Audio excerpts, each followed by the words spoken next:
Aujourd'hui, il faut mesurer, ce qu'on mesure, c'est que le sport, dans les politiques publiques, pour certains, c'est une clientèle. Pour d'autres, c'est une vitrine d'excellence.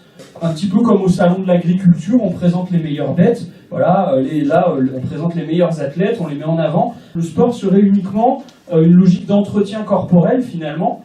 Pour les communistes, le sport, c'est bien plus que ça. C'est-à-dire que c'est avant tout un moyen d'élévation dans la maîtrise de soi. Pour nous, le sport populaire, le sport pour tous, ça doit être un vecteur d'émulation collective, finalement. Marie-Georges Buffet, donc ministre des Sports de 1997 à 2002, a beaucoup œuvré dans ce sens. Et moi, ce qui me frappe, je dirais, c'est que, encore aujourd'hui, quand on discute un petit peu avec les présidents de clubs, dans les associations, dans le monde sportif, elle est encore reconnue. Et ce qu'on entend, alors que ça fait, 2002, ça commence à dater, quoi. On entend encore cette histoire de, depuis Marie-Georges Buffet, on n'a pas eu de ministre qui œuvrait vraiment avec un cap, je dirais, du sport pour tous, véritablement. Et aujourd'hui, on voit que cette vision, elle est abîmée.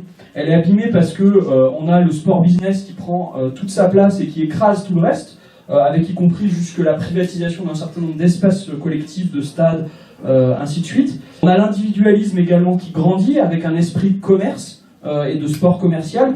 Je prends un exemple, la multiplication d'un côté des salles privées et de l'autre côté où on y va tout seul, finalement on est individuel là-dedans. En parallèle, les clubs structurés associatifs ont du mal, qu'aujourd'hui le sport joue un rôle important, mais ceux qui le font vivre finalement dans cette dimension sport populaire sont abandonnés. Et là-dessus, la politique de Macron, elle vient amplifier cette dynamique.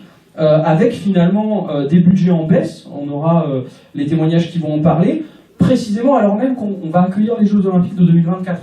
Donc on est dans une contradiction forte, avec notamment le Comité National Olympique qui a sorti une pétition et un certain nombre de mobilisations en cours pour réclamer des moyens, avec le travail de Marie-Georges Buffet, qui est toujours députée de Seine-Saint-Denis, qui a engagé un travail pour une loi olympique digne de ce nom, les élus franciliens, Nicolas pourra en parler, du coup, qui en fait ont engagé une bataille pour dire finalement, il ne faut pas que les Jeux Olympiques, ça soit juste une vitrine, il faut que ça serve en termes de mise en dynamique d'équipements sportifs et compagnie, et que ça serve aux populations de manière pérenne derrière, globalement.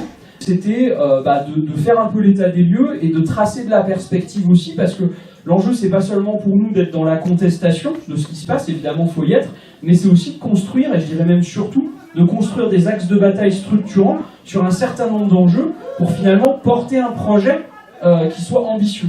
Mobiliser la population autour de ce projet-là.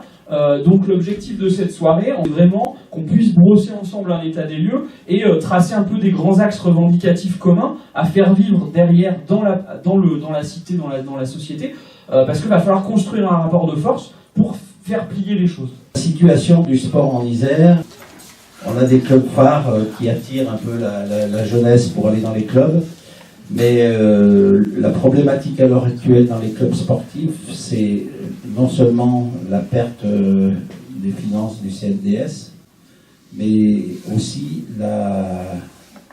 le manque de motivation de certaines catégories de licenciés.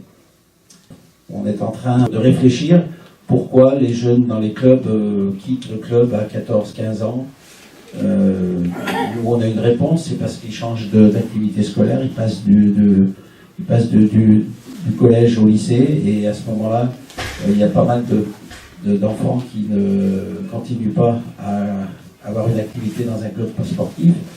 Et avec le retrait de l'activité physique au baccalauréat, ça va être encore plus catastrophique. J'espère que les clubs sportifs pourront pallier à ce manque de projets au niveau national, et qu'on leur redonnera les moyens financiers de pouvoir fonctionner, puisqu'on prépare des beaux Jeux Olympiques en France en 2024, mais avec quels athlètes? Alors, c'est vrai, on est content, on a envoyé des athlètes aux Jeux Olympiques de la jeunesse à Buenos Aires, on a eu des bons résultats, mais est-ce que ceux-là tiendront le coup? Est-ce que ceux-là pourront être accompagnés par leur club jusqu'en 2024? Ça, c'est une autre histoire. Au départ, à l'époque de Nelson Payou, président du CNOSF, c'était le financement du club de base, de la base du sport français.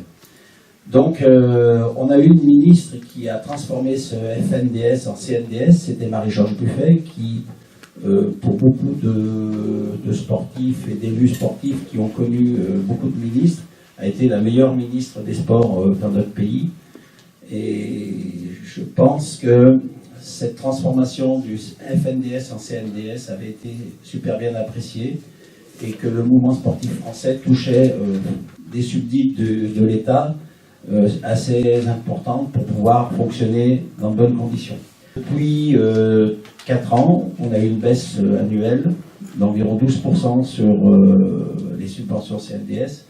Par exemple, le comité départemental olympique et sportif de l'Isère, on a eu 28% de baisse en 4 ans, ce qui nous remet en condition de fonctionnement 2019, c'est-à-dire que si le CNDS qui avait été reconnu, dont l'Assemblée nationale avait dissous l'existence, hein, on est bien d'accord, et la ministre dit que les fédérations maintenant ne sont pas à la hauteur puisqu'elles ne présentent pas un plan sportif territorial pour pouvoir se raccrocher à l'Agence nationale pour le sport. Donc, je pense que l'avenir de la subvention du sport risque d'être compliqué en 2019. Le CNDS, même s'il était faible, on savait d'où il venait. Même si chaque année on perdait entre 8 et 10%, on savait qu'il arrivait quand même. Mais l'Agence nationale pour le sport, on ne sait pas du tout comment ça va fonctionner. Le 14 et le 15 décembre, les CROSS, les CTOS, puisque dans chaque territoire vous avez un CTOS, un comité territorial olympique et sportif, nous nous réunissons tous à Bouc-Bel-Air, pour les gens qui connaissent, c'est au sud d'Aix-en-Provence, et notre réflexion va tourner autour justement de cette réflexion sur l'existence pendant 1 an de 2 structures pour distribuer l'argent du sport français. On risque d'être énormément déçus. Donc l'objectif avec Denis Masséglia, c'est d'être vigilant sur ce projet parce que sinon, ils vont se partager la cagnotte qui était prévue pour distribuer au sport français et à la sortie, la baisse qui était récente sur le CNDS risque d'être encore plus importante. Donc première vigilance d'être là pour surveiller ce projet de l'Agence nationale du sport. Vous avez vu dans le projet qu'elle est composée de 4 grandes branches, hein, le privé, le public, les entreprises et le commerce. Donc qu'est-ce que ça veut dire? On ne sait pas trop. On ne sait pas trop parce que qui est-ce qui va amener de l'argent? Je pense que la réflexion va être très importante les premiers mois de 2019 pour savoir à quelle sauce on va être mangé, parce que j'ai l'impression que le financement du sport va être compliqué, il va falloir être vigilant. On s'est rapproché de groupements d'entreprises. C'est ce que font les gros clubs sportifs. Hein. Vous avez le FCG à Grenoble, que ce soit le FCG Rugby ou le GF38. Qui c'est qui les finance? C'est pas la commune, hein. Ce sont les entreprises. Par exemple, ce GETI investissait jusqu'à maintenant 4 millions par an pour le rugby à Grenoble et 4 millions par an pour le rugby à Bayonne. Imaginez, ils vont arrêter de le faire, la baisse que ça va faire pour ces clubs sportifs. Donc il faut qu'il y ait plutôt d'avoir une grosse entreprise qui donne beaucoup, il faut peut-être trouver plus d'entreprises qui donnent un peu moins mais qui soient très nombreuses. Donc ici à Grenoble, nous on a fait un partenariat et peut-être que ça va être l'avenir de vos clubs. On a fait un partenariat avec le club 92. C'est un club qui a été créé il y a une dizaine d'années. Et pourquoi 1892? C'est parce que c'était la date de naissance du rugby à Grenoble. Donc ce club a été créé pour justement pallier et trouver des finances des entreprises pour le rugby à Grenoble. Et on va essayer de se servir de ce modèle pour inciter les entreprises à venir rejoindre le mouvement sportif pour nous aider. Alors, après, comment vous, club de votre commune, vous allez pouvoir vous faire aider par des entreprises. Ça va être un peu plus compliqué parce que quand on voit chaque fois que vous allez demander un partenariat, comment vous êtes reçu, eh bien, c'est pas idéal quand même. Donc peut-être qu'il faudrait créer un organisme départemental proche du CDOS pour trouver un groupe d'entreprises susceptible de pallier à la différence de subvention avec l'État. Voilà. Merci du coup pour ce petit retour. Globalement, on voit bien, finalement, dans ton exposé, la situation du sport dans le pays et dans le département. Dans le sabrage des moyens publics, et ben, on se retrouve à devoir aller chercher. Alors, moi je dirais, Simone l'a dit en introduction, ici, les équipements sportifs, ils ont été construits effectivement avec de l'argent issu des taxes des usines, donc entre guillemets, aller chercher des moyens aller chercher l'argent là où il est en soi, c'est pas un problème quelque part. 1990 au cross de Grenoble, puisqu'avant vous aviez un cross à Grenoble, il y avait un cross dans chaque académie qui après a raccroché le cross de Lyon, et puis maintenant c'est le cross Auvergne-Rhône-Alpes, et vous avez donc le cross Auvergne-Rhône-Alpes, et vous avez 13 départements qui ont des CDOS dans la région Auvergne-Rhône-Alpes. Il y a une dizaine d'années, on faisait partie d'une commission annuelle où on nous proposait des équipements à aider au niveau du CNDS. Donc on faisait partie de cette commission au niveau de la préfecture et la direction départementale de la cohésion sociale, à l'époque Jeunesse et Sport, puisque après c'est devenu cohésion sociale. D'ailleurs depuis, le sport est vraiment la dernière chose qu'on s'occupe, la direction départementale. Tous les ans, on avait une dizaine d'équipements sportifs qui étaient proposés pour toucher une subvention de CNDS. Et je vous le garantis qu'il y avait des grosses subventions, il y avait des gros équipements qui ont été financés. Par exemple, dans les derniers qui ont été financés, c'était la piscine de Lamure. On lançait le projet de tous savoir nager, ce qui n'est pas encore le cas. On est arrivé, une petite parenthèse, comme nous on est situé sur la mairie, sur la commune des Bains, on est arrivé avec Marc Bayetto, quand il était maire des Bains, à réussir à faire nager 99% des enfants qui sortaient de l'école primaire pour aller au collège. Et puis alors si on enlève carrément maintenant le sport au bac, donc on va avoir, au lieu d'avoir 80 noyades chaque année, on en aura 200, on va avec quoi. Que nous, dans un club, moi ce que je reproche, c'est question administrative. On est des bénévoles, on travaille et on nous demande beaucoup de faire de papier. On demande une subvention, on donne un chiffre qu'on doit faire, puis c'est tout. Pas les papiers qu'on nous demande, c'est des... Tu sais ce que c'est, Jean-Luc? Je sais ce que c'est, voilà. Et c'est pour ça que depuis 20 ans, au sein du comité olympique, je m'occupais de faire de la formation de dirigeants. Et le problème, c'est que maintenant, non seulement les dirigeants ne viennent plus à nos formations, mais parce qu'ils n'ont plus le temps. Et la conduite de réunion, d'ailleurs, la dernière fois que j'ai fait avec Jacques Barthélemy une conduite de réunion dans un club de Nord-Isère, il y a un politique qui était venu à cette soirée, il m'a dit « Mais pourquoi vous en faites pas pour les politiques ?» Parce que des réunions qui durent 2 heures et où on débouche à rien du tout, il faudrait quand même qu'on soit bien, qu'on ait un programme. Et donc nos réunions, nous, on sait que le temps des bénévoles est compté. Donc l'objectif, c'est qu'un bénévole, quand il réunit son bureau, il faut que le président, qui n'est pas un professionnel, puisse organiser son bureau pour qu'au bout de 2 heures de réunion, on puisse arriver à un résultat. Et on a pas mal d'adhérents. On a Nicolas Salsi qui est champion d'Europe WF. Et justement, il reprend sa licence pour recombattre encore une année. Et justement, on va faire une grosse compétition dans la région, mai-juin. Là, j'attends avec lui son accord. Comme ça, on va voir avec la mairie. Je remercie la mairie aussi de nous avoir trouvé une salle. C'est vrai qu'elle est petite pour la boxe, mais ça, on n'y peut rien. On demande encore une grande salle. On demande une douche aussi, parce qu'on n'a pas de douche. Alors, quand les boxeurs s'entraînent, ils ont besoin d'une douche. Et là, on leur demande une douche, mais ils nous disent qu'ils ne peuvent pas. Alors, moi, je suis de la partie. J'étais plombier chauffagiste. Et quand ils m'ont annoncé le prix de la douche, je crois qu'elle est en plaqué or. Je remercie l'OMS aussi, qui nous ont beaucoup aidés. Jean-Luc Blanchon, qui m'a trouvé l'entraîneur, qui s'appelle Sébastien Pilot. C'est un handicapé. mais c'est un entraîneur superbe. Et justement, voilà. Et je remercie Jérémy aussi qui nous a aidés il y a 2 ans, la trésorerie. Voilà. Et après, je vous dis, bénévole, c'est pas évident. Et si on continue comme ça, il n'y aura plus de bénévoles. Parce que là, ils sont en train de tuer le bénévolat. Moi, je vous le dis.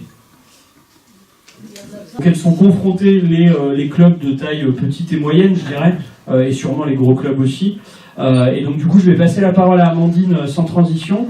Amandine Demort, élue à la vie associative à Échirolles. Abordé là précédemment sur les différents papiers extrêmement lourds à remplir pour les associations.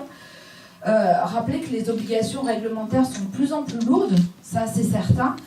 Après, moi ce que je vous encourage à faire, c'est aussi à demander un accompagnement associatif par vos mairies et vos collectivités. Nous, c'est ce qu'on essaie d'apporter sur la ville d'Échirolles. Une fois par an, on fait des formations, comme vous l'expliquiez tout à l'heure, des formations pour expliquer pourquoi est-ce qu'il faut donner tant de papiers et quel papier il faut donner. Et les services accompagnent dans les constitutions de chacun des dossiers. Alors ce soir, on m'a demandé de parler un petit peu des moyens que la commune d'Échirolles met au service quelque part du sport sur sa commune. Mais il paraissait important de parler de la philosophie, voilà, comment est-ce que la ville d'Échirolles envisage cette question du sport sur sa commune. Donc pour nous, c'est un apport essentiel à la cohésion sociale sur notre ville, puisqu'il y a une dynamique qui est extrêmement forte, avec plus de 50 disciplines sportives sur la ville, et près de 9500 licenciés, ce qui n'est pas rien. Municipalité extrêmement attentif à des préoccupations essentielles comme la santé publique, comme l'égalité femmes-hommes, comme la mixité handi-valide et le soutien au sport amateur pour qu'il soit bien au cœur de toutes les initiatives qui sont portées par le mouvement sportif. Pour appuyer ça, on conditionne nos subventions à des critères, à ces critères-là que je vous ai cités. Alors, notre approche politique est une approche citoyenne du sport et on essaie de maintenir un haut niveau de soutien malgré toutes les baisses de dotation dont on nous parle extrêmement souvent. Pour notre commune, les baisses de dotation, c'est quand même 5,4 millions d'euros en 4 ans, donc c'est pas négligeable. Forcément, ça a des impacts du coup sur l'ensemble des politiques menées sur le territoire. La dépense de fonctionnement à Échirolles, c'est 50 millions d'euros. Donc 15,5% de ces 50 millions d'euros sont consacrés au sport et à la jeunesse sur notre ville. Sur ce chiffre-là, il y a 580 000 euros de subventions directes qui sont accordées au mouvement sportif dans sa diversité. Sur la ville, on a près de 25 000 mètres carrés de locaux qui sont dédiés au sport, qui sont répartis en 29 lieux. On a par exemple 10 gymnases, 7 terrains de foot et de rugby, et j'en passe. La question de l'investissement, Simone en parlait tout à l'heure, de l'entretien, de l'investissement, du renouvellement. C'est aussi quelque chose financièrement qui est lourd à porter pour les collectivités, mais qui est extrêmement important de ne pas laisser se dégrader le patrimoine municipal. Un exemple, le stade nautique, on a un bassin olympique sur la ville d'Échirolles, c'est plus de 200 000 euros d'entretien par an. Donc c'est assez énorme. On a reconstruit, pour vous donner quelques chiffres, quelques idées de chiffres de ce que peut coûter des équipements, on a reconstruit des tennis couverts récemment. Le coût global a été de 2 105 000 euros et porté par la ville, c'est 1 339 000. Donc c'est des choses conséquentes. On renouvelle également nos gymnases. À Navis, on vient d'en reconstruire un neuf. On a un projet également sur la commanderie parce qu'on ne peut pas laisser des équipements qui sont extrêmement énergivores, qui sont plus adaptés aujourd'hui, qui sont moyennement accessibles. Pour nous, c'est pas plus concevable. L'accès au sport pour les plus jeunes et quelque chose qui a assez bien fonctionné sur la ville d'Échirolles, c'est le périscolaire, où de très très nombreux clubs sportifs interviennent sur le périscolaire. En 2 ans, on a constaté une augmentation de plus 13% d'inscription des enfants dans les clubs sportifs échirollois par la découverte des différents sports via le périscolaire. Une association qui s'appelle OSE, Objectif Sport Échirolles, qui fédère la quasi-totalité des associations sportives d'Échirolles. Elles sont issues de l'OMS et de l'ALE, l'ALE qui a été fondée en 1945 sur la ville. Et ça a quand même pas mal d'avantages, puisque ça leur permet de se créer une culture commune sur la ville, de travailler ensemble. Par exemple, toutes les demandes de subventions faites à la ville passent par Rose. Donc c'est des choses, tous les clubs sportifs sont dans l'obligation de discuter tous ensemble de la répartition des subventions sur la ville. Et ça, je trouve ça plutôt bien dans l'aspect participation citoyenne et réelle implication dans la chose publique. Le communisme municipal, c'est des moyens humains, c'est des moyens d'accompagnement, mais c'est aussi une pratique démocratique, et donc c'est pour ça qu'on avait du coup souhaité avoir ton témoignage, Sylvie, sur finalement votre fonctionnement à Fontaine et la manière dont vous appréhendez ces choses-là, sur une logique, je dirais, pas seulement de carnet de chèques, encore une fois, mais d'implication populaire, et y compris peut-être que tu pourras nous éclairer sur les bagarres en cours avec les technocrates de la Cour des comptes, notamment, qui en fait s'attaquent aujourd'hui à ce mode de gestion avec des logiques comptables et complètement de désappropriation des bénévoles, des clubs, ainsi de suite. Tous les engagements qui s'inscrivent, et s'inscrivent en plus dans une tradition à Fontaine, parce qu'on a la chance d'être une ville communiste, dominante communiste depuis la fin de la guerre. C'est vrai que tout ce qui a été construit depuis lors a vraiment un vecteur fort, c'est le vivre ensemble et la citoyenneté active et l'épanouissement. Donc effectivement, le sport est un vrai vecteur. Le vivre ensemble à travers le mélange des populations, des générations, des classes sociales, des valeurs collectives qui sont portées par la pratique sportive. La citoyenneté active, car c'est un secteur important de la mobilisation citoyenne, bénévoles, nombreux, mais avec, je retrouve les propos du bénévole de tout à l'heure, en me disant oui, on a de plus en plus de mal à trouver des bénévoles, et c'est très compliqué parce que on vous demande d'être bénévole, mais en même temps on vous demande d'être des véritables techniciens et des véritables professionnels. Donc il y a un moment, c'est vrai que on dit non, on est bénévole, on n'est pas des professionnels, donc on vous demande beaucoup, c'est sûr. Et voilà, et on a un véritable fonctionnement démocratique à la ville de Fontaine, avec effectivement un OMS qui a vu le jour, bon d'accord, après celui d'Échirolles, 1945 pour celui d'Échirolles, à Fontaine 1959, mais bon, quand même. Premier lieu de démocratie participative, et c'est vrai que c'est un véritable lieu. C'est comme ça qu'il faut le prendre, parce que on travaille vraiment en étroite collaboration avec, c'était l'Office municipal des sports qui est devenu depuis peu l'Office du mouvement sportif. Ça n'a pas beaucoup changé, seul le nom. Mais et c'est vrai que cette OMS est à l'heure actuelle l'interlocuteur incontournable en ce qui concerne toutes les questions de la vie sportive fontainoise, avec une organisation qui est assez intéressante, puisque l'OMS a un comité directeur. Bien évidemment, la municipalité fait partie de ce comité directeur.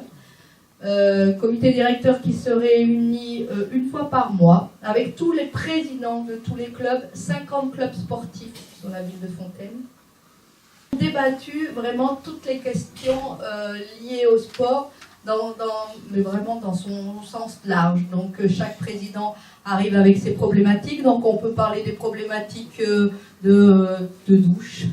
On peut parler de problématiques de locaux, de problématiques, il y a l'éclairage qui ne marche pas bien, de toutes ces problématiques-là.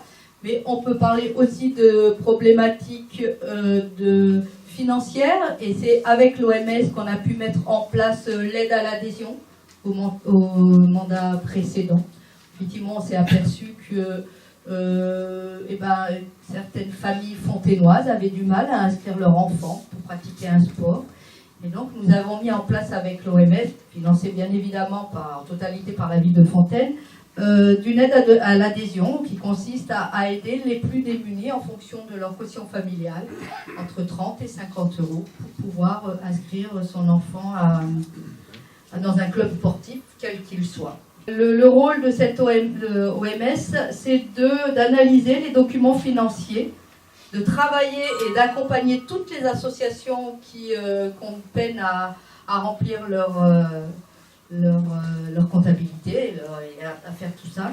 Et cette OMS fait des propositions à la municipalité en ce qui concerne les subventions. Et c'est là où on a été un petit peu retoqué par la Cour des comptes, parce que la Cour des comptes nous a un peu reproché de prendre argent comptant, entre guillemets, tout ce que nous proposait l'OMS et qu'on n'avait pas au sein de la mairie un lieu, une entité pour parler de ça. Donc on a été un peu toqué par rapport à ça. Lors de ces comités directeurs, les trois types de subventions. Donc les subventions dites ordinaires, c'est ce que je vous en parlais tout à l'heure, qui sert au financement des frais de fonctionnement de toutes les associations. Les subventions exceptionnelles, quand il y a des événements soit prévus, soit imprévus, les 10 ans d'un club, une grosse manifestation, on reçoit les championnats de France, voilà, donc sont discutées dans ce lieu-là les subventions exceptionnelles et les subventions de haut niveau. Les débats sont fort passionnés et passionnants, je peux vous avouer que quand même des échanges entre nous assez importants, mais c'est vraiment un lieu de démocratie participative, je le vois. Parce que quand tu dis la Cour des comptes nous attaque, en fait, c'est qu'on a bien deux visions qui s'opposent aujourd'hui. On a une vision consistant à dire, qui à mon avis est majoritaire dans cette salle, consistant à dire que c'est au monde du sport, dans sa diversité, de construire la politique sportive avec les moyens mis à disposition par la collectivité. Et on a une vision technocratique qui consiste à dire que non, les sportifs ne doivent être que des clients ou au mieux des bénéficiaires, et qui sont juste bons finalement à faire des demandes de bons élèves ou de mauvais élèves, et que derrière la collectivité doit agir en comptable finalement et dessaisir le monde sportif de sa souveraineté. J'en profite pour remercier la présence de Franck, aussi Franck Clé, adjoint au sport à Saint-Martin-d'Hères, ce qui me permet de faire la transition, parce que tout à l'heure Nicolas avec François était avec Franck et David Kéros, le maire de Saint-Martin-d'Hères, sur le terrain de foot Benoît Frachon. Parce que donc la ville de Saint-Martin-d'Hères, avec ses équipements exemplaires et son volontarisme, de fait s'est posée comme force accueillante des entraînements pour la Coupe du Monde féminine de foot qui va avoir lieu dans l'agglomération en juin. Voilà, bon, c'est des copains du Red Chaos. Alors c'est effectivement ça, je pense que ça va détonner un petit peu par rapport au côté un petit peu, voilà, petit club amateur et compagnie. Les RK pour c'est ce qu'on attend. Les RK, pour ceux qui les connaissent pas, donc c'est vous vous présenterez, mais globalement c'est un des clubs de supporters du GF38.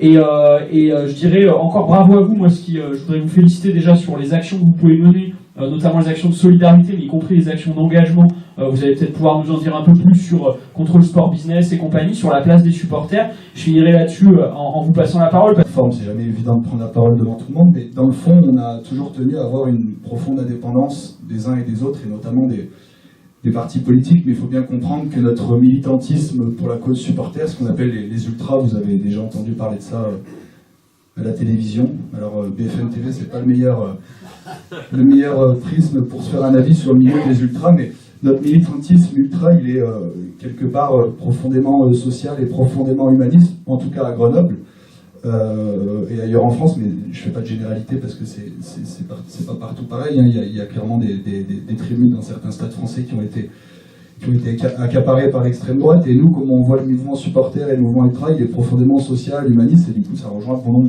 de sujets que vous avez abordés.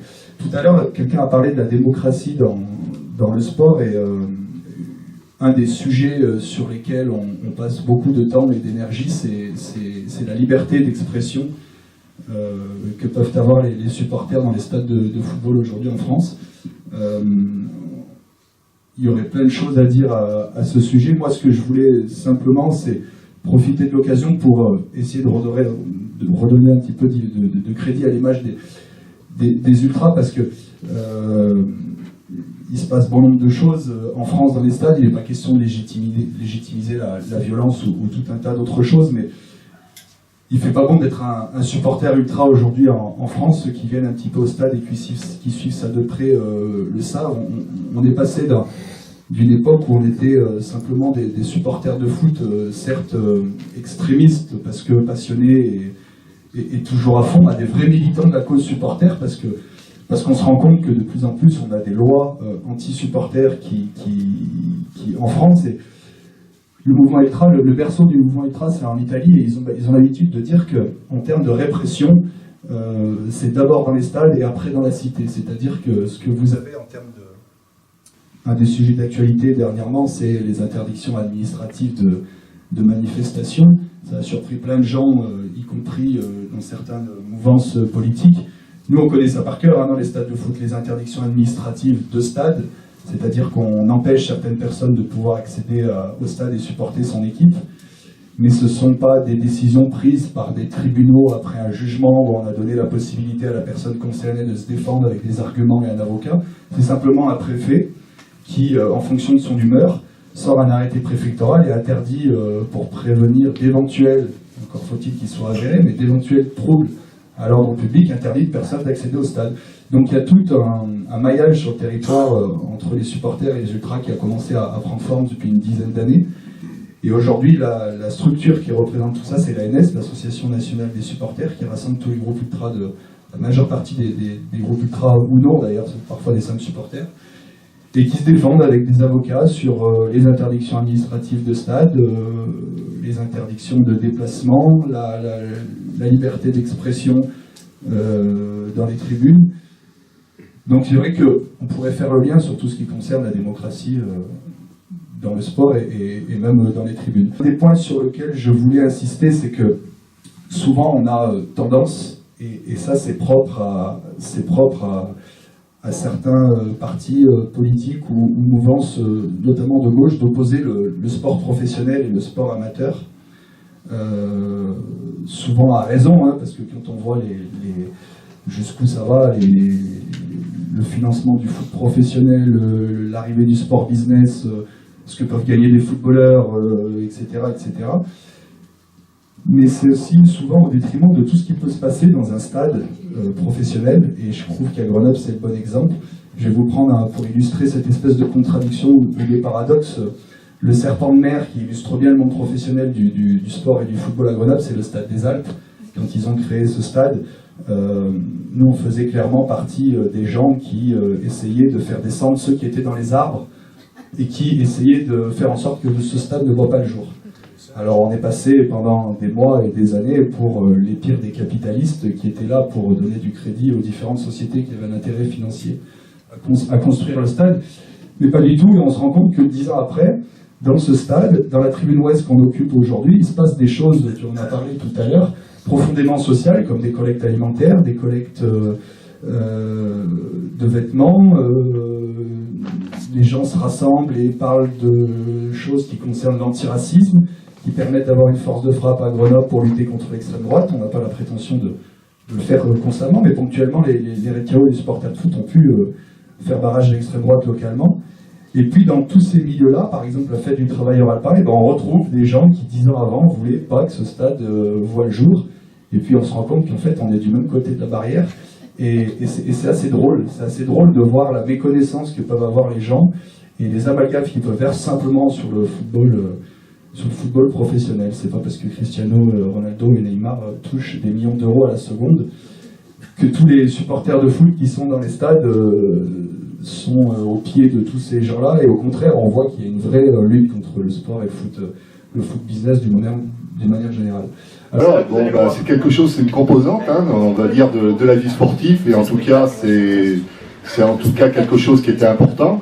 Et c'est vrai que ça génère automatiquement, on va dire, une autre appréhension par rapport à ce que peut être le sport aussi, parce que c'est une composante importante, les supporters, et là-dessus je pense que ça donne envie, et c'est surtout quelque chose qui tient à cœur, et je pense qu'il faut encourager. On l'a fait modestement en ce qui concerne notre collectivité sociale, et éventuellement on refera, il n'y a pas de problème. Du coup, on voit bien en fait, sous les couleurs de la CGT du coup, on voit bien en fait comment ces espaces ils peuvent se croiser dans une optique générale qui est globalement en fait d'un côté une société du marché où on nous dit finalement que tu sois supporter, que tu sois salarié, que tu vois, en fait tu es un consommateur et tu as juste le droit de fermer ta voilà et de l'autre côté la question d'être acteur et de véhiculer des valeurs, de s'approprier son espace, de s'approprier voilà comme tu l'as dit les tribunes, les stades, y compris son club, et je trouve que y compris la bagarre que vous menez, alors ça c'est le copain de la JC dont j'ai mangé le nom, mais un grand costaud, voilà, qui en fait mène, enfin voilà, c'est par lui qu'on avait passé ça, mais ne serait-ce que sur la question du logo d'un club et de mot d'ordre, enfin d'une devise en fait, comment derrière en tirant le fil on se pose la question de c'est qui a la main et c'est qui finalement est légitime pour s'exprimer. Moi je suis un supporter des supporters du Retiro depuis longtemps. Je vois travailler et je vois comment ils se mobilisent, je vois la passion qu'ils mettent là-dedans, je dirais presque la foi, la conviction de ce qu'ils font. Et je trouve que c'est un îlot de résistance au foot, à la mainmise de la financiarisation du football professionnel. Et ce combat-là, je veux dire, il est à soutenir parce que on voit que les multinationales, enfin ceux qui financent le sport professionnel à ce niveau, c'est qu'ils sont en train de capturer, de canaliser ce qui fait l'émotion populaire, ce qui fait la fête, ce qui fait la joie, la tristesse, l'émotion, voire la colère de tous ces gens qui ont bâti les clubs, qui sont aussi un combat que, ultérieurement, enfin, au XIXe siècle, la classe ouvrière a mené pour avoir ses propres clubs. Arsenal, c'était... Les canonniers d'Arsenal, c'était des fabricants de canons, quoi. C'était le club d'Arsenal. Dans le club de Lens, c'était le club des mineurs. Le club de Sedan, ils venaient tous de la mine. Et donc, toute cette expression populaire issue des quartiers, des foyers de ce milieu-là, on est en train de l'évacuer.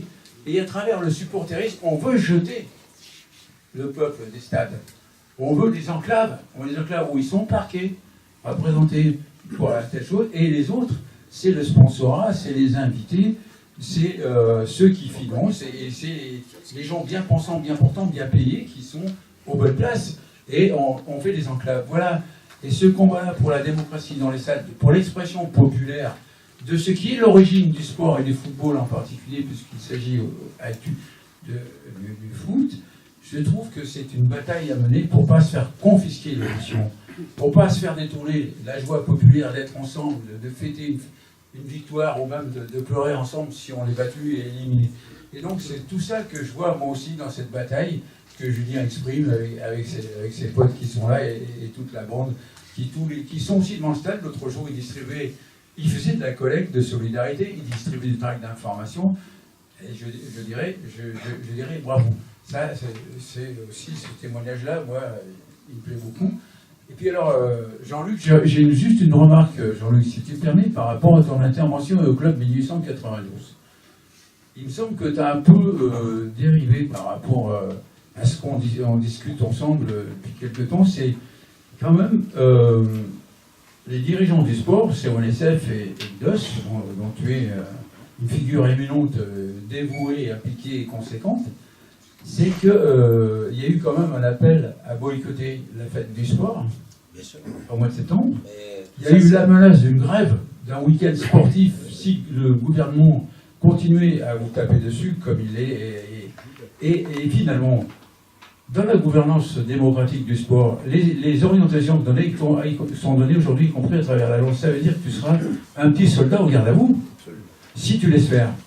Et donc, quel va être le combat, quelle va être la poursuite de ton combat avec la signature des 11 présidents des GDOS de Rhône-Alpes? Est-ce que vous allez vous laisser faire? Est-ce que vous allez dire non, on est des acteurs à part entière? C'est nous qui faisons vivre la structure sociale, associative, qui donnons son sens au maillage territorial de la relation interpersonnelle et qui fait cette animation de la vie publique. Est-ce que c'est comme ça que ça va se passer, ou bien c'est la démocratie aussi dans le sport qui va prendre le dessus par rapport aux exigences de la financiarisation? Quand on a lancé la campagne de la signature, qui n'a pas eu le succès qu'elle souhaitait, mais parce que le mouvement sportif s'en est pas saisi, Il n'y a pas eu, on attendait 500 000 signatures et il n'y en a eu que 200 000, je crois, ou quelque chose comme ça. Mais parce que les courriers qu'on a adressés, en fin de compte, à tous les politiques locaux, c'est-à-dire les sénateurs, les députés de l'Isère, j'ai plus eu de réponses sur les signatures des 11 départements de la région Auvergne-Rhône-Alpes. On a eu plus de réponses d'encouragement avec des élus de la Savoie que des élus de l'Isère qui nous ont dit on ne peut pas grand-chose, on laissez faire les choses, ça va s'arranger. Oui, ça va s'arranger, puis tu vas voir, on va arriver au mois de mars, on va avoir l'Agence nationale pour le sport qui va être créée avec 250 fonctionnaires, plus le CNDS qui va continuer avec 250 fonctionnaires, ça fera 500 fonctionnaires à payer. Et cet argent, il sera pris sur le budget du sport. Là, c'est notre combat qu'on va mettre en place, là, à partir du 14 et du 15 décembre. Ce qui s'est passé maintenant, on va le laisser faire. On ne peut pas grand-chose. On a beaucoup eu d'espoir avec la nouvelle ministre, mais je crois qu'elle nous annonce des choses encore plus catastrophiques que ce que Laura Flessel faisait. Donc, notre combat, ça va être le 14 et le 15 décembre à Bouc-Bel-Air, avec Denis Masseglia pour savoir ce qu'on va mettre en place. Et au niveau du Cross Auvergne-Rhône-Alpes, je pense qu'on va relancer une lettre aux élus en leur disant où est-ce qu'on va avec ce projet d'avoir double système pour distribuer l'argent du sport français. Ça va être une catastrophe. Mais je voulais réagir très rapidement. En fait, on voit bien là-dedans, je trouve que ce dernier échange illustre complètement. Moi, ça me fait penser à finalement la situation des collectivités, des associations, de l'ensemble des corps intermédiaires un petit peu, où en fait, c'est Simone qui me disait tout à l'heure que là, ils avaient le débat d'orientation budgétaire ce soir, donc c'est pour ça qu'elle a dû nous quitter. Et en fait, elle dit, voilà, je vais intervenir comme ça parce que, en fait, on nous étrangle, et finalement, nous, élus des collectivités, on est mis dans une situation où ils vont nous demander, alors qu'on est contre les politiques menées, de faire la pédagogie du renoncement, finalement. Et d'aller expliquer, c'est pas possible, c'est compliqué, machin, vous comprenez, ils veulent qu'on mette tout l'argent là, ainsi de suite. Et du coup, la question derrière, c'est, comment, et je pense que c'est bien l'esprit de la soirée, comment en fait on inverse la vapeur pour créer un rapport de force collectif, pour justement dire, non, nous en fait, le monde sportif, le monde citoyen, les milieux populaires et compagnie, en fait on n'est pas d'accord avec ça. On n'est pas d'accord à ce qu'il y ait 80% de l'argent qui file uniquement pour quelques têtes d'affiche. En fait, on veut défendre le sport pour tous, ainsi de suite, et y compris, et ça me fait la transition, le sport dans l'éducation, parce que ça a été évoqué tout à l'heure, tu l'as évoqué dans ton témoignage sur la question des bains avec la natation. On est intervenu, et du coup je vais passer la parole à Laurent. De qualité assurée par un professionnel et qui aide et qui dégage un peu l'enseignant de tous les jours d'avoir souci, même s'il est attentif. Le même enfant fontainois aura eu dans sa scolarité, s'il fait toute sa scolarité, 2 semaines de ski en CM1 et en CM2, avec un centre de montagne entretenu par la ville. Et là, je peux vous dire que dans une région comme la nôtre, ça parle, et ça parle d'autant plus que Fontaine est une ville très populaire. Et moi, j'ai accompagné les classes de neige plusieurs fois, même à 9, 10, 11 ans. Nous habitons on va à la station de Lens-en-Vercors, ça veut dire qu'il faut en gros une demi-heure pour monter de Fontaine à la station de ski, mais largement plus de la moitié des enfants qu'on amène en classe de neige, c'est la première fois qu'ils mettent les pieds sur des skis. Et pour certains, ça sera la seule. Donc voilà le deuxième enjeu. Troisième enjeu, et là on va reparler de choses qu'on a fait un peu cet été, la natation scolaire. Alors, j'ai pris l'exemple des bains, mais on est sur les mêmes chiffres à Fontaine. C'est-à-dire qu'on est autour de 98% des enfants à l'entrée au collège qui savent nager. Chaque enfant Fontaine qui aura fait sa scolarité fontainoise aura bénéficié de 60 séances de natation de la grande section de maternelle jusqu'au CM2. Voilà. Et c'est pour ça que je fais le lien avec ce qui avait été dit sur le rapport de la Cour des comptes. On a eu un rapport de la Cour des comptes sur les piscines qui était hallucinant, proprement hallucinant. Tellement j'avais lu des bonnes feuilles parce que ça commençait à râler à travers. Je me le suis cogné en entier, ce rapport. Alors il faut avoir du courage pour se cogner un rapport de la Cour des comptes. Mais, il prend un exemple de gestion d'une douzaine de piscines en France pour allumer en disant que les prix sont pas assez élevés, que c'est pas rentable. Il dit comme ça. Des piscines publiques, on les accuse de ne pas être rentables. Et à aucun moment dans le rapport dans la Cour des comptes, il y a une évaluation. Il n'y a aucun moment on donne des données sur l'état de l'apprentissage de la natation en France. C'est quand même formidable. C'est pour ça qu'on a réagi, on a créé un tract où, si on prend l'exemple de Fontaine qui est d'autres villes, on disait la rentabilité d'une piscine, c'est les 18% d'enfants qui savent nager. C'est ça et rien d'autre. Alors après, on peut toujours aller chercher la petite bête sur la gestion, sur est-ce que les choses sont bien faites, mais là, c'est pas de ça qui était en cause. C'était vraiment ces enjeux-là. Donc voilà. Et moi, dans la discussion qui a eu lieu là, il y a quelque chose que je trouve très prégnant, c'est toutes les structures, qu'elles soient les structures qui dépendent du mouvement sportif, qui dépendent des collectivités territoriales, et même les structures étatiques, elles sont attaquées de la même façon. Et là, il y a peut-être la question de la convergence. Moi, il y a une chose, je ne m'étais jamais fait cette idée, mais il y a une chose qui m'a frappé dans ce que disait M. Blanchot. On parle des directions départementales. Depuis plusieurs années, le nom des directions départementales, plus personne s'y retrouve. Parce que ça a tout changé, il y a eu des regroupements. Ça veut dire que, en même temps que la décentralisation est violemment attaquée par les moyens, à la fois les moyens qui sont rabotés aux communes, les réorganisations territoriales, les intercommunalités forcées, pas de projet mais forcées. Et on sait que, notamment dans les équipements sportifs, des fois, on pousse à regrouper des choses qui ont parfois du sens, parce qu'il y a effectivement des grands équipements qui sont bien évidemment mieux à plusieurs communes parce qu'elles peuvent rayonner, mais il y a aussi l'idée de forcer les gens à se regrouper. Eh bien, à chaque fois, à chaque échelon, on perd des bénéficiaires et on perd des pratiquants. Parce qu'on s'éloigne de la proximité. Et pour le sport de proximité, notamment sur les licenciés les plus populaires, c'est criant.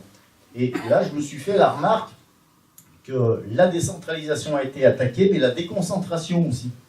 Parce que toutes ces directions, c'est l'action de proximité de l'État pour aider dans ses missions.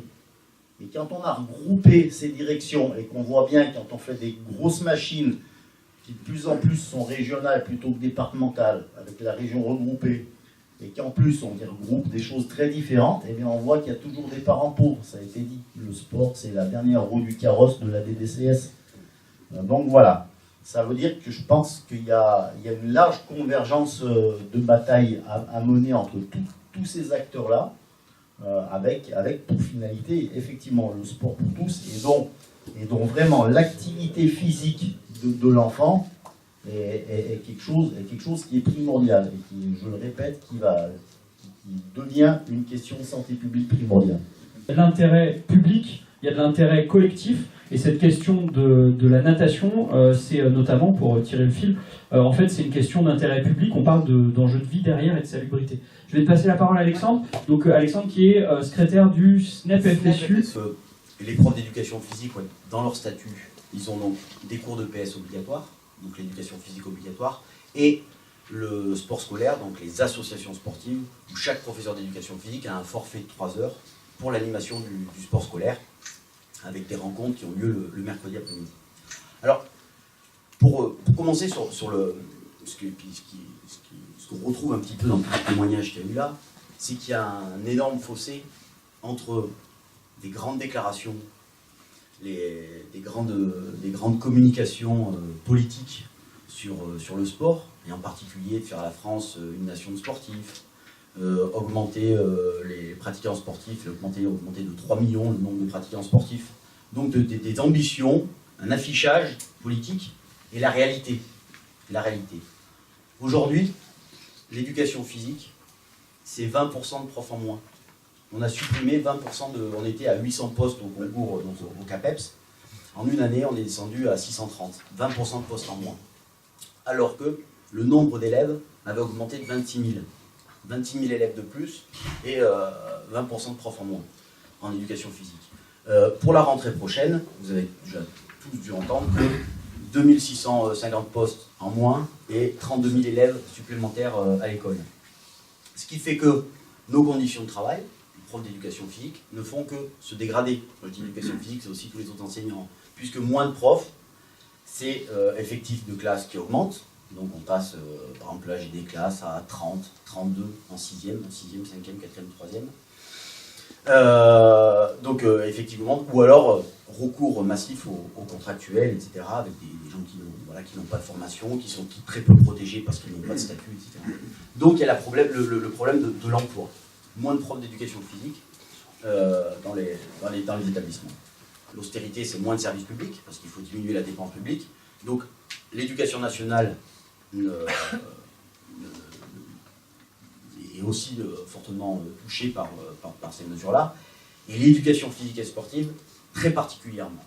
Elle est maltraitée, méprisée.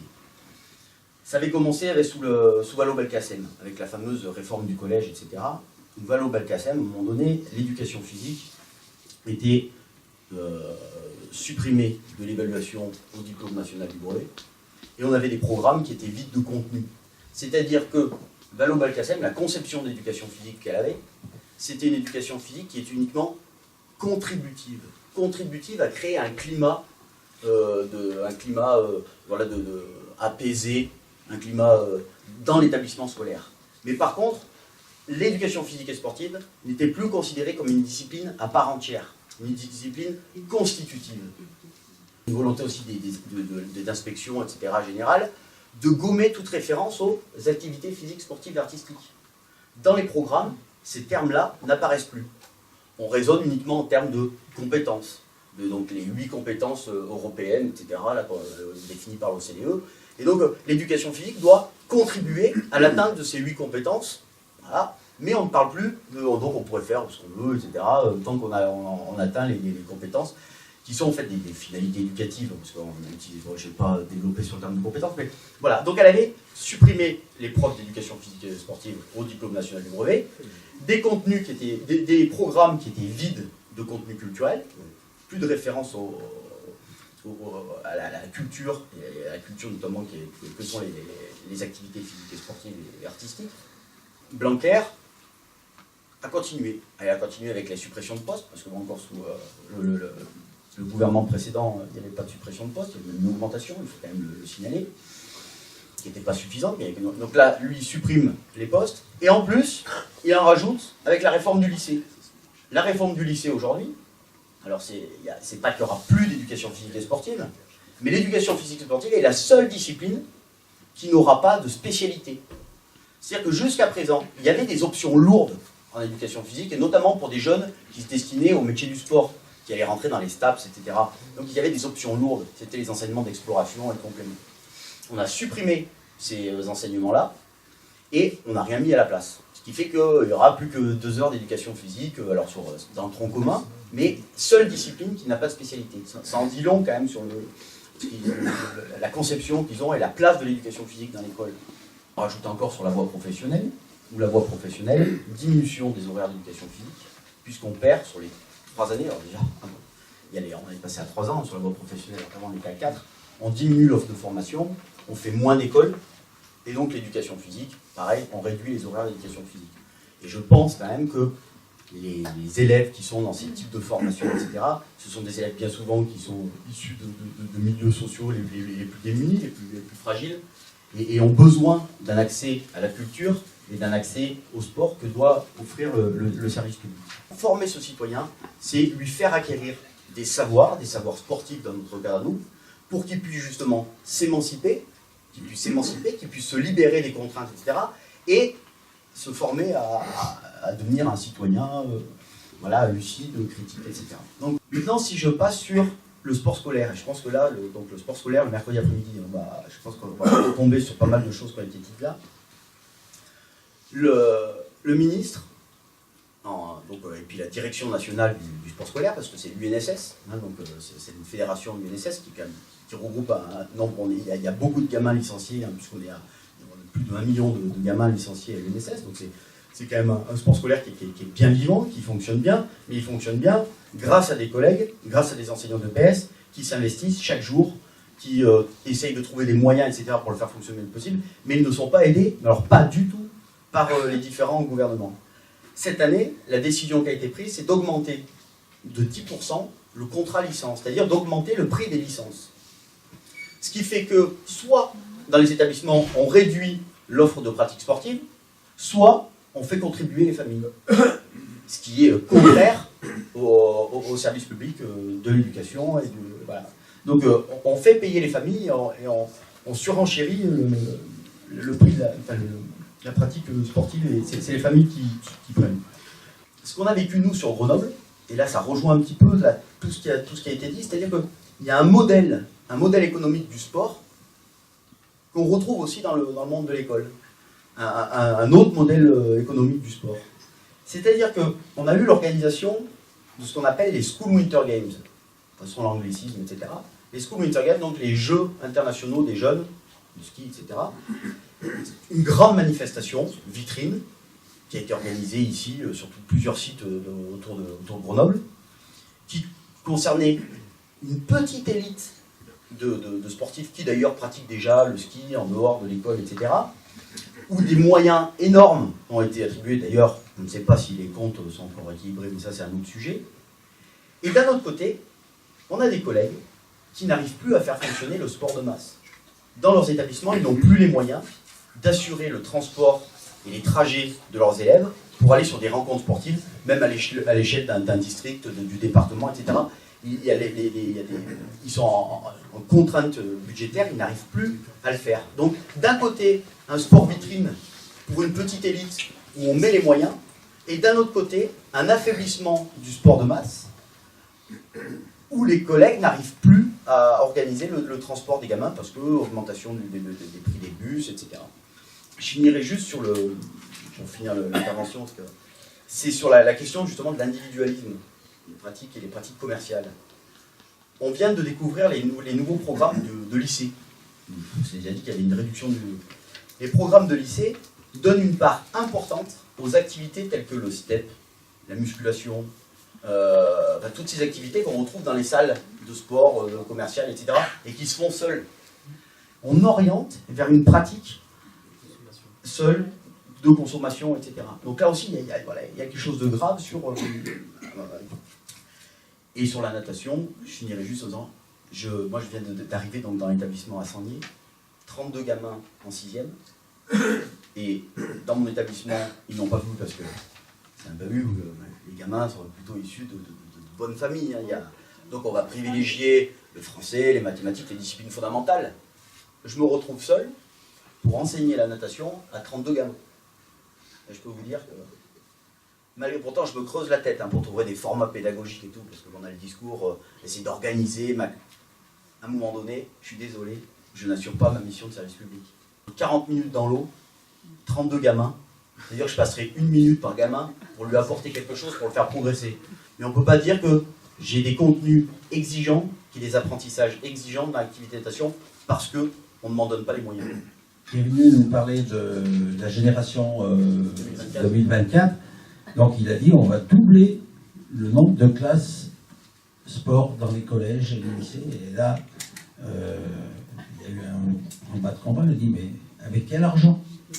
Oh ben vous débrouillerez, mais on veut beaucoup plus de classes aménagées sport. Mais débrouillez-vous, il n'y aura pas de gros financements. Donc là, je pense que le mouvement sportif olympique a quelque chose à dire aussi de ce côté-là. C'est pas en faisant des effets d'annonce comme ça qu'on va améliorer les relations, la réalité avec les jeunes dans le sport. Donc, et puis restons vigilants parce que si on n'est pas là pour surveiller ce genre de projet, mais j'ai discuté avec des anciens de l'éducation nationale qui m'ont dit on va finir par faire que de la course en sac, ça coûtera pas cher. Et puis je sais pas s'il y aura pas les mettre aux Jeux Olympiques, cette discipline. Mais juste, non, c'est vrai que le propos est sombre, et faut pas verser dans le catastrophisme, mais c'est vrai que la situation, elle est tendue, elle est compliquée, mais quand même, il y a beaucoup de raisons d'espérer. Il y a eu une manifestation le 12 novembre dernier. On en a très peu parlé parce qu'il y avait une actualité autour des Gilets jaunes, ça a pris beaucoup plus d'importance dans l'espace médiatico-politique. Mais il y avait beaucoup d'enseignants, et en particulier beaucoup d'enseignants d'éducation physique, qui sont venus manifester leur colère, leurs inquiétudes sur l'avenir de l'école et l'avenir de l'éducation physique à l'école. Donc il y a encore d'autres actions prévues. On se mobilise, on ne lâche pas, et j'espère à un moment donné que ça prendra, et qu'on arrivera à se faire entendre. Mais là, il ne reste plus beaucoup de temps parce que sur le vote du budget à l'Assemblée nationale, c'est bientôt, et j'ai pas l'impression qu'il change le fusil d'épaule là. Il bouge pas beaucoup, mais bon, voilà. Vu que les Français vont pouvoir manger que des patates, la course en sac a un bel avenir dans notre pays. On peut compter sur le gouvernement pour facturer le sac aux frais des familles. Du coup, on va prendre quelques interventions, questions, tout ça. Et parler par exemple, qu'on soit bien clair sur ce qui se passe à l'heure actuelle, de notre point de vue à nous. La mise en place de l'Agence nationale du sport, c'est quelque chose qui dépasse le simple cadre financier du CNDS. Ça veut dire c'est quand même la fin du ministère des Sports. C'est la fin d'un ministère de plein exercice. C'est quand même grave. C'est aussi tout un pan du dialogue social. Alors, en tant que syndicaliste, je veux vous dire que le dialogue social, c'est quelque chose qui disparaît au profit de la concertation. On l'a bien vu, nous, dans la mise en place de l'ANES. Et la disparition d'un ministère de plein exercice et mise en place d'une ANS, ça veut dire, par exemple, nous, on nous a annoncé au niveau national, en commission professionnelle consultative, que c'était la dernière réunion d'exercice. Et qu'est-ce qui va se passer après pour la définition de nos conditions d'exercice? On a des arrêtés, y compris des arrêtés communs avec d'autres ministères qui sont en attente de création. On nous a dit, on verra, ça sera au coup par coup, peut-être avec les différents ministères qui sont concernés. Mais on n'en sait pas plus. Donc, fin du dialogue social, on peut le dire. Et ensuite, on s'aperçoit que, quand on regarde bien, alors le document que monsieur vous a distribué de manière très pertinente, c'est un document qui circule depuis un certain temps dans les milieux syndicaux et politiques. Et ce document n'est que le résumé d'un document qui comporte plusieurs pavés qui doit faire 732 pages. L'État se replie sur son seul rôle, qu'il estime légitime, de traitement du sport de haut niveau. L'Agence nationale du sport, elle est clairement, pour nous, SMPS-CGT, est clairement mise en place dans l'unique but de produire une brochette d'athlètes de haut niveau pour que la France soit bien représentée en 2024, et on verra après. Je vois que nous sommes d'accord. Sur la question de la dimension citoyenne de la pratique des activités physiques et sportives, c'est quelque chose que nous, on défend depuis 2009 qu'on existe.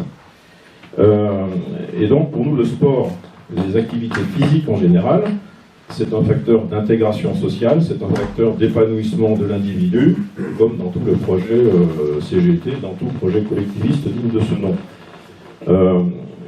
Et pour nous, c'est l'État qui doit jouer ce rôle, notamment dans la formation des cadres d'État, parce qu'étant issu moi, de la filière d'État, brevet d'État, il y a un creuset commun pour les profs, les gens qui deviennent profs de sport, après avoir été brevet d'État, prof de sport, ministère des Sports, à la différence de l'EPS. Et donc là, l'État a un rôle à jouer qu'il est en train de laisser totalement tomber. On a quand même 1600 conseillers techniques qui vont disparaître et qui vont être reventilés et affectés, avec un financement qui retombe sur les fédérations. Donc là, ça pose un problème de rôle de l'État, et ça pose un problème de financement. Là, je pense que... C'est pour ça que les fédérations traînent les pieds pour présenter leur plan sportif territorial à la ministre. Tout à fait. Et nous, ça ne nous satisfait pas en tant que professionnels de l'enseignement d'activités sportives, Parce que nous, le garant de notre indépendance, alors que ce soit pour les conseillers techniques ou que ce soit nous en tant qu'éducateurs sportifs, y compris dans le secteur marchand, on part d'un même cadre, donc on part d'une même base, hein, et c'est essentiel. Je vais parler aussi de la responsabilité sociétale et environnementale. C'est quelque chose qu'on met beaucoup en avant dans les activités sportives. Alors nous, on se bat pour que soit prise en compte par tout le monde, y compris par le tissu associatif, le volet social, c'est-à-dire le volet salarial. Pas de développement d'activités physiques dignes de ce nom, respectueuses d'une dimension citoyenne, sans respect du salariat. À ce titre-là, par exemple, on a interpellé à l'occasion de l'Assemblée générale l'ensemble des présidents de clubs de la Fédération française des sports sous-marins pour leur demander, là cette année, d'exercer leur conscience sociale dans leurs choix électoraux et dans leur choix de conduite de politique associative. Et pour nous, c'est un volet on pense que c'est un volet qui est essentiel. Donc le volet social. Et ça touche aussi le volet social pour les l'égalité d'accès, l'égalité de traitement, la lutte contre le racisme et tout ce genre de choses. La RSE, c'est pas seulement de respecter l'environnement physique dans lequel on évolue. La question centrale, pour terminer mon intervention, qui est un peu trop longue, la question centrale, c'est quand même la démocratie participative. C'est la base de tout. Et quand on constate que le dialogue social disparaît dans une branche professionnelle, puisque la branche professionnelle sport est en train de disparaître et en train de couler, lamentablement, quand on constate une tentative de mainmise des grands équipementiers sur la définition des politiques sportives par l'intermédiaire de leur action à venir dans l'Agence nationale du sport, si vous avez entendu parler de l'Union du cycle, qui est un géant qui est en train d'essayer de mettre en place et de définir, qui est même plus fort que le MEDEF, qui est en train d'essayer de mettre en place, qui projette des lignes d'action pour sécuriser l'écoulement de sa production. Ça veut dire que demain, ils vont faire pression sur la définition des politiques sportives, y compris ça touchera l'aménagement du territoire en termes d'équipement, pour que les pratiques qui se développent dans les territoires leur permettent de vendre leur cam. On ne peut pas traiter le volet sportif dans l'engagement citoyen et dans la formation du citoyen sans se battre pour le respect de la démocratie participative. Voilà. Je crois qu'on vit une période catastrophique actuellement. Et je pense sincèrement, moi, que on a fait des plans, on a fait des bilans, des rapports. Ça fait 40 ans qu'on fait des bilans et des rapports sur l'état du sport en France.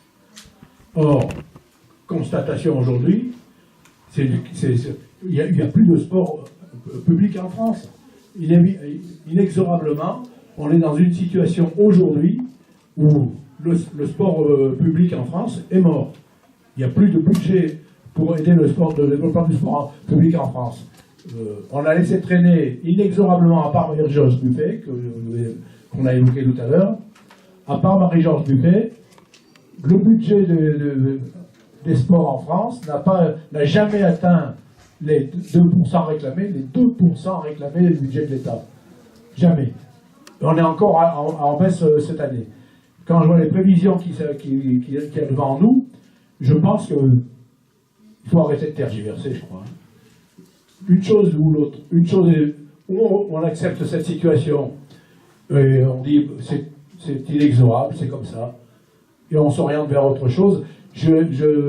Jean-Luc, j'ai bien apprécié ton intervention, mais ça me fait un peu peur, moi, quand même, parce que j'ai un peu la sensation qu'on rend les armes pour s'orienter tout de suite vers une autre forme de trouver des moyens. Je pense qu'on ne peut pas se permettre de rendre les armes. Le sport a une grande place éducative, et de santé publique, on l'a évoqué plusieurs fois, ça prend une dimension colossale, et enfin il trouve sa place théorique, et en pratique on lui donne les moyens de mourir.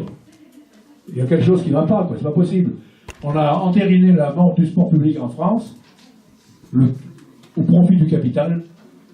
Le capital a réussi ce tour de force encore de baisser le niveau des interventions publiques financières, et on laisse inexorablement les collectivités locales se débrouiller avec le sport public, alors qu'elles n'ont plus de moyens. Voilà, de deux choses l'une.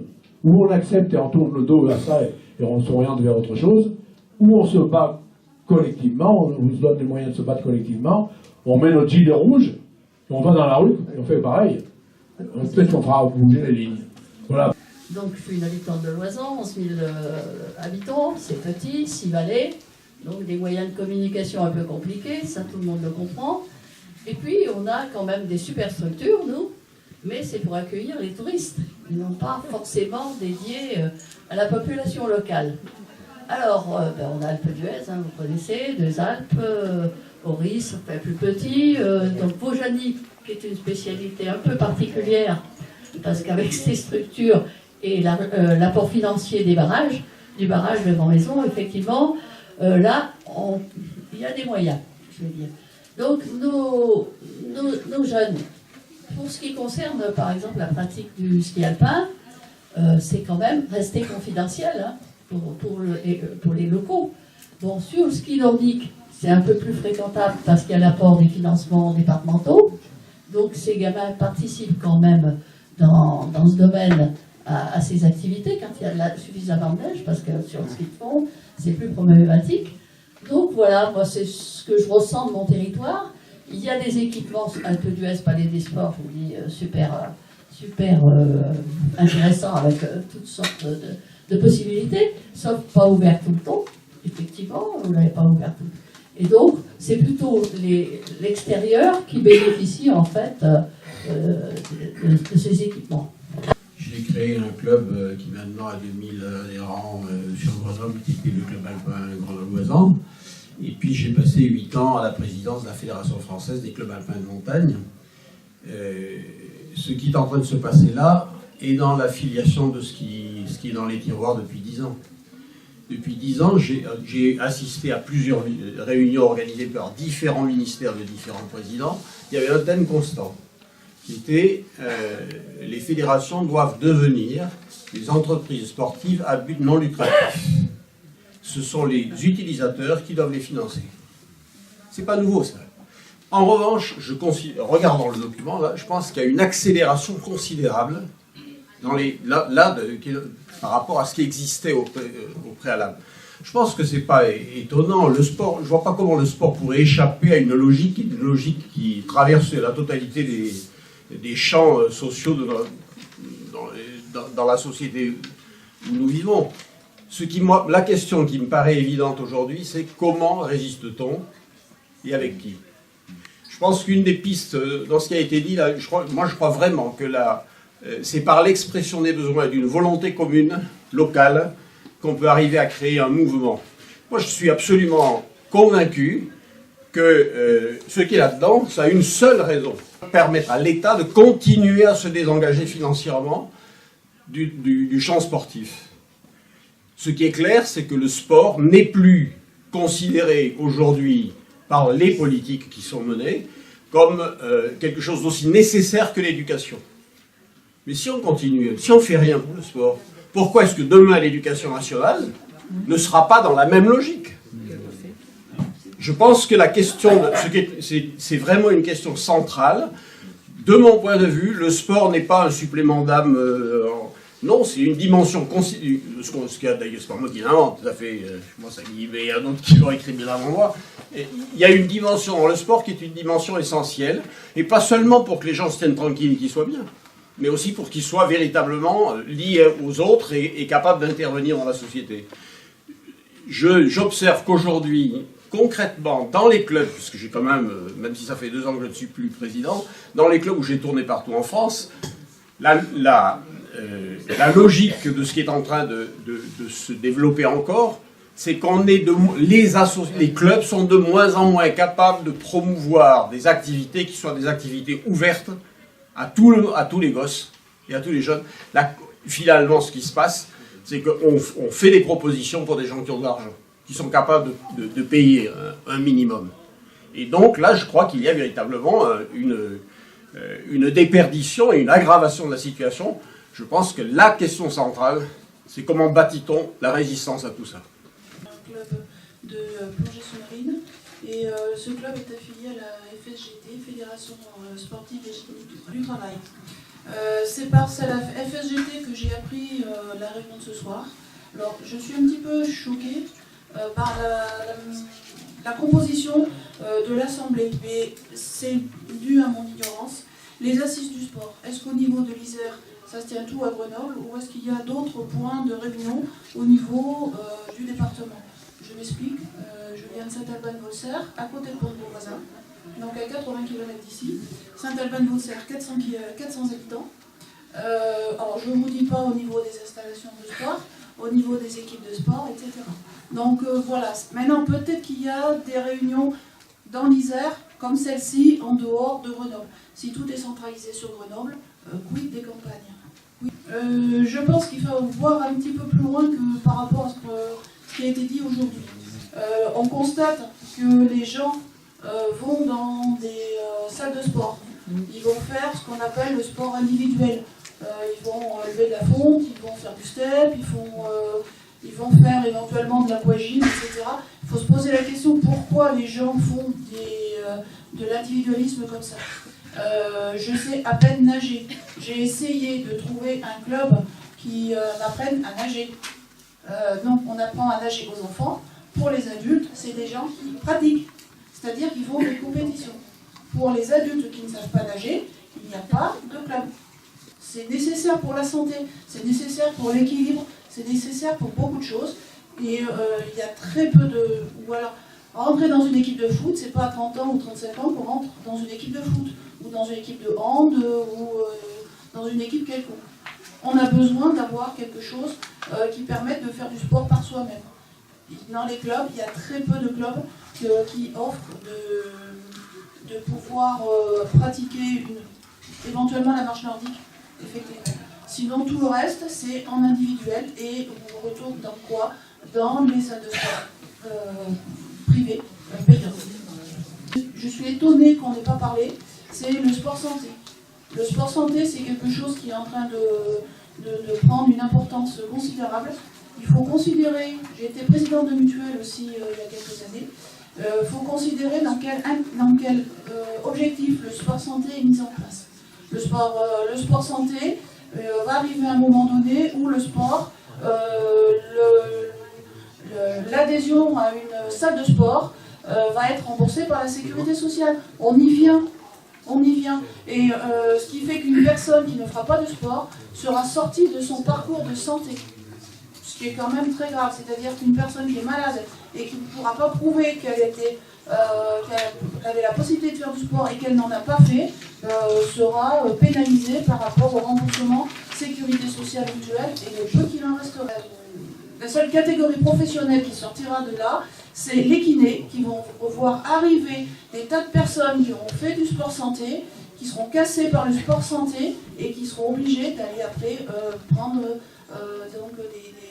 de se faire réparer chez les kinés, les ostéos, etc.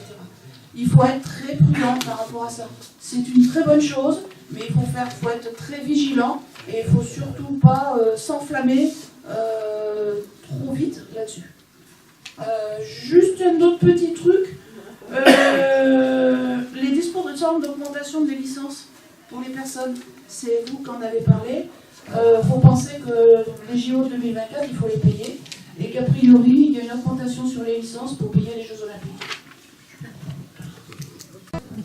Et d'avoir pris ce temps dans votre vie militante chargée. Et si vous êtes nombreux là ce soir, en ayant toute la charge militante que vous avez au quotidien, c'est qu'il y a une réelle préoccupation, il y a un réel besoin de débattre, mais aussi de perspective.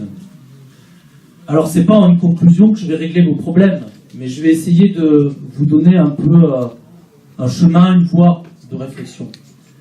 Je voudrais commencer ma conclusion en vous racontant une histoire. Une histoire qui est vraie. Vous savez que ça fait depuis 2008 que j'ai cette responsabilité au Parti communiste et j'ai parcouru pas mal de lieux, de départements comme ce soir, et j'ai entendu beaucoup de témoignages comme ce soir et c'est très enrichissant. Il y a quelques années, j'étais à Nanterre. Nanterre est une ville de la banlieue parisienne, des Hauts-de-Seine, qui est une ville populaire. Une ville où la politique sportive est très ambitieuse. L'un des meilleurs clubs de basket de France. Mais aussi une politique municipale communiste qui a beaucoup construit et qui se retrouve beaucoup dans les témoignages que j'ai entendus des élus de Échirolles, de Saint-Martin-d'Hères, de Fontaine. Et puis un jour, je rencontre le médecin du sport du centre médico-sportif de Nanterre. Et ce médecin me dit, Nicolas, il y a une chose sur laquelle il faut qu'on réfléchisse. Hier, j'ai reçu un papa avec 3 enfants pour faire leur licence et leur certificat médical. 2 garçons, 1 fille. Je fais le certificat pour les 2 garçons et je demande au papa, et Sarah, je ne fais pas son certificat. Ah non, cette année, j'ai pas les moyens de payer les 3 licences. Et puis les 2 garçons, ils me cassent tout à la maison.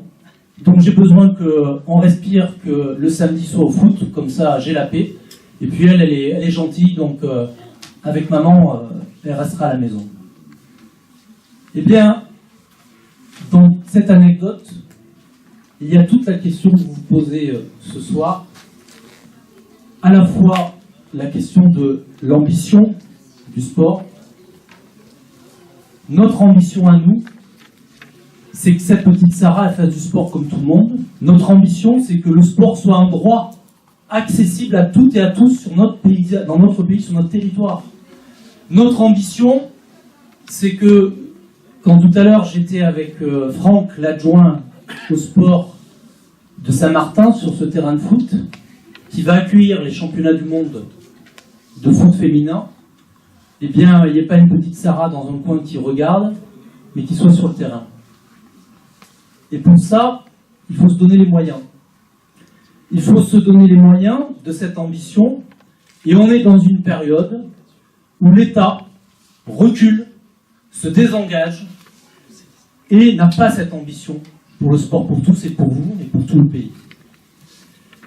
L'État, aujourd'hui, il sacrifie le sport, il sacrifie le budget, 0,13% du budget de la nation, 480 millions d'euros, au moment où une chaîne espagnole achète les droits télé de la Ligue de football professionnel à 1 milliard d'euros, au moment où on a des clubs professionnels qui sont à des budgets du double de celui de la nation, un État qui, ça a été dit, s'est déjà désengagé depuis longtemps du territoire en reculant sur son personnel de jeunesse et sport, des directions départementales, des directions régionales, mais qui cette année annonce 1600 postes de conseillers sportifs qui interviennent dans les fédérations, qui interviennent auprès des clubs, qui seraient supprimés ou qui seraient à la charge des collectivités ou des fédérations.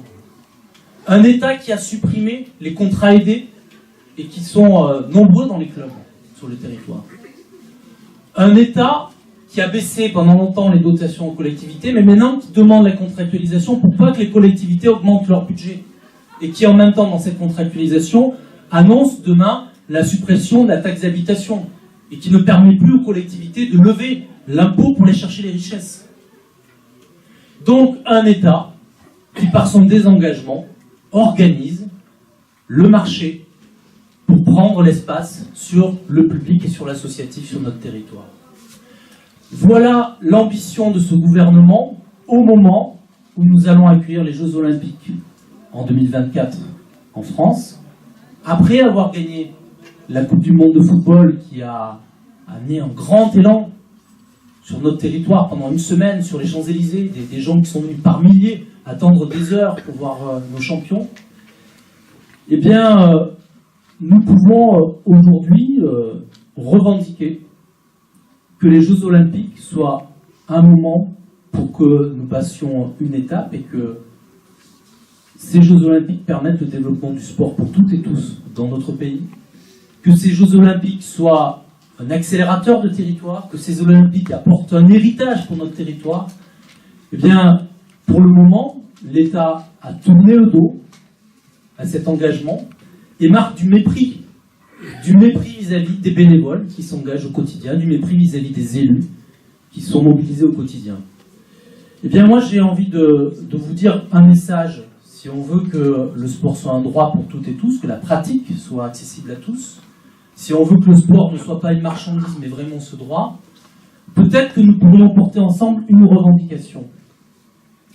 Pour 1 euro consacré au JO, 1 euro consacré au développement du sport sur notre territoire. C'est pas beaucoup. Parce que finalement, aujourd'hui, l'État va mettre sur 6 ans 3 milliards pour les Jeux Olympiques. 3 milliards, c'est 1% du budget de la nation. Ce qu'on demande simplement, c'est que l'État mette 1% du budget de la nation pour le développement du sport pour tous.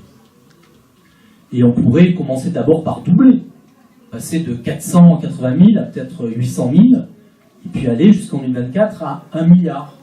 C'est d'ailleurs ce que Marie-Georges Buffet, rapporteuse du budget, a proposé à l'Assemblée nationale, et pour l'instant c'est refusé. Partir de la question du budget est important parce que derrière tout ce que vous avez dit, il y a évidemment l'enjeu de répondre à toutes les demandes de pratique que vous avez évoquées, la pratique physique et sportive tout au long de la vie, de l'enfant jusqu'au senior, de tous les publics, sur tous les endroits, la possibilité d'apprendre à nager, la possibilité de répondre aux besoins de l'EPS, eh bien, c'est 1% du budget de l'État consacré au développement du sport pourrait accompagner un plan de rattrapage des équipements sportifs dans les territoires, par exemple. Ces 1% du budget consacré au sport pourrait accompagner la prise de licence. Aujourd'hui, une licence de football moyenne en France, c'est plus de 200 €. Moi, je suis pour revenir à ce qui existait auparavant, ce qu'on appelait le coupon sport, et avec pourquoi pas une aide à la prise de licence à hauteur de 50% pour le club. Et que ces coupons sport soient versés, bien sûr, sur quotient familial, mais soient versés directement au club. Et qu'en début d'année, les clubs pourraient déjà se dire, eh bien, j'ai tant de gamins licenciés de tel quartier qui relèvent du quotient familial, je sais que j'ai 50% de leur licence qui est pris en charge par l'État. Et ça se faisait auparavant. Pourquoi ça ne se ferait pas?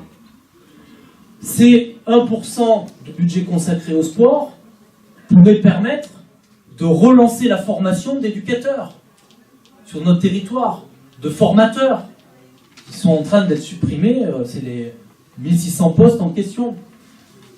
Je pense que d'ailleurs, on parle beaucoup d'éducation dans le sport, on parle beaucoup de valeurs, mais ce n'est pas la pratique en elle-même qui éduque, qui amène les valeurs, c'est l'éducateur qui est sur le terrain.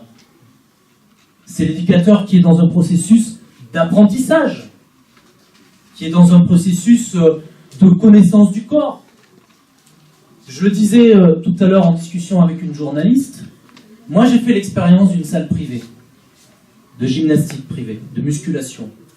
Et bien aujourd'hui, dans une salle de musculation ou de gymnastique privée, il n'y a pas d'éducateur. Vous avez même des cours collectifs de gymnastique avec un écran et une personne qui, par un écran, va faire ses consignes. Mais il n'y a jamais la correction du geste. Il n'y a jamais le regard sur la posture, jamais le regard sur l'essoufflement, sur le rythme cardiaque qu'un éducateur peut avoir. Il n'y a jamais la perspective du progrès dans l'apprentissage. Est-ce que c'est ça qu'on veut comme sport dans la pratique privée? Ou est-ce qu'on veut investir dans l'humain d'abord, et donc dans l'éducateur qui va former les jeunes, qui va accompagner une personne qui a eu un problème de maladie, qui revient à la pratique, et qui a besoin, lui, d'une personne qui l'accompagne dans sa pratique. On a besoin de ça. Et c'est ce qui remonte du territoire. Alors, dans les enjeux qui sont posés ce soir, il y a cet enjeu éducatif. Et c'est le cœur de la question du sport, et c'est pour ça que le sport relève du service public, c'est pour ça que le sport est un droit, parce qu'au cœur du sport, il y a un enjeu éducatif, d'apprentissage, de savoir. Et donc, derrière les savoirs, il y a la question du pouvoir, de pouvoir faire, pouvoir nager, pouvoir grimper, pouvoir faire du cheval, pouvoir faire du ski, et donc pouvoir être un homme ou une femme qui domine son corps et qui est bien dans son corps. C'est un enjeu d'émancipation. Voilà ce qu'il y a derrière. Et voilà ce qu'il y a derrière le fait d'investir dans le sport et dans les éducateurs. Vous avez parlé de démocratie. Ce qui est en train de se jouer avec ce modèle ultralibéral, avec la création de l'Agence nationale du sport, c'est un coup d'État. C'est le contraire de la démocratie. Vous l'avez dit, qui finance le sport aujourd'hui? Les familles dans les licences, les collectivités territoriales, mais pas le patronat. Alors pourquoi on va faire une nouvelle gouvernance du sport pour ouvrir les portes, vous l'avez dit, aux grandes entreprises, aux MEDEF, pour diriger le sport alors qu'ils ne mettent pas un centime ou quelques centimes par du sponsoring ou par du naming pour l'image? C'est un coup d'État. La démocratie, elle doit partir du pratiquant, elle doit partir des élus et elle doit partir des supporters, comme ça a été dit dans les clubs. Et d'ailleurs, c'est un lieu de résistance démocratique, ce qui a été dit tout à l'heure par les supporters, qui va très loin. Parce que vous avez des cas en Angleterre ou en Espagne où à partir de supporters, ils ont recréé des clubs sur un modèle coopératif. Une coopérative de supporters qui gèrent le club et qui est actionnaire du club et qui dirige et qui décide à la fois du sens que le club donne à sa pratique, à la fois des salaires et à la fois de l'éthique finalement. Eh bien, c'est ce qu'on voudrait au niveau de l'État. Il y a dans les collectivités des offices des sports. Le club fait œuvre de démocratie. Et ce qu'on est en train de nous imposer par une politique libérale, c'est un coup d'État d'une reprise de pouvoir du patronat. Eh bien, moi, ce que j'ai envie de dire, puisqu'on veut remettre les entreprises au cœur du sport, j'ai une proposition, parce que bien souvent on me demande, mais monsieur Bonnet, c'est improbable de dire 1% du budget du sport, 1 milliard, où c'est que vous allez chercher l'argent? Alors évidemment, on peut évoquer l'évasion fiscale, on peut évoquer toutes les fiscalisations sur les patrons, mais je vais aller un peu plus loin, moi. Nous avons dit que le sport est bon pour la santé. Nous avons dit que le sport peut jouer d'ailleurs sur la sécurité sociale. Eh bien, prenons le même modèle de financement que la sécurité sociale, prenons le même modèle de financement que la formation professionnelle, prenons le même modèle de financement que le transport. Ce modèle de financement, il repose sur les cotisations patronales dans la production de richesse et il est sur votre fiche de paye. Pourquoi, dans votre fiche de paye, dans la part des cotisations patronales, il n'y a pas une ligne développement de la pratique sportive pour toutes et tous sur le territoire? Si chaque entreprise, dans sa participation, dans sa cotisation patronale, mettait 1%, eh bien on aurait très facilement 1 milliard d'euros pour développer le sport dans notre territoire. Donc voilà quelques perspectives que je voulais vous dire, et puis il y a des gens qui résistent. Déjà ce soir, ce que vous faites avec ces assises du sport, c'est œuvre de résistance collective, mais il y a ça aussi partout dans le territoire. Dans la région parisienne, un club a lancé l'appel d'Ivry, le club de la ville d'Ivry-sur-Seine. Plusieurs clubs se sont réunis, ont signé cet appel, qui porte des revendications d'équipement, de financement, et qui dit surtout, oui, nous voulons les Jeux, mais on veut que les Jeux permettent le développement du sport dans notre pays pour toutes et tous. Ils ont déjà fait une réunion à Ivry, une réunion a eu lieu la semaine dernière à Malakoff. Vous avez cet appel qu'a lancé le CNOSF avec une pétition. Alors évidemment, les signatures sont en dessous de ce qu'on pourrait espérer, mais vous avez quand même des champions comme Teddy Riner, Kevin Meyer, champions olympiques qui se sont exprimés. C'est plus de 300 champions qui ont fait un appel national. Donc il y a l'émergence de quelque chose. Mais non, la question qui vous est posée ce soir, c'est qu'est-ce que vous allez faire de ces assises, de cette mise en commun?